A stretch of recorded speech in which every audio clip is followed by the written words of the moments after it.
ओए तुम लोगों को पता है सेजल मैम अपने बेटे को स्कूल लेके आएगी। वो देखो हो रही मैम।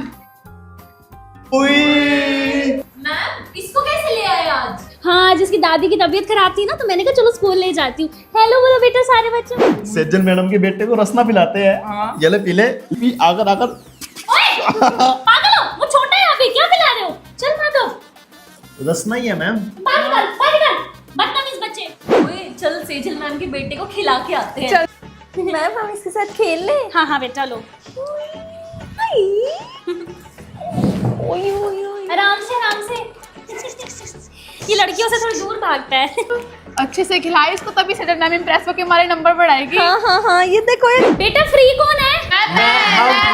इसका एक बार डायपर फेंको, ये लो। नहीं मैम मुझे काम है। नहीं ठीक है, क्या लेगा?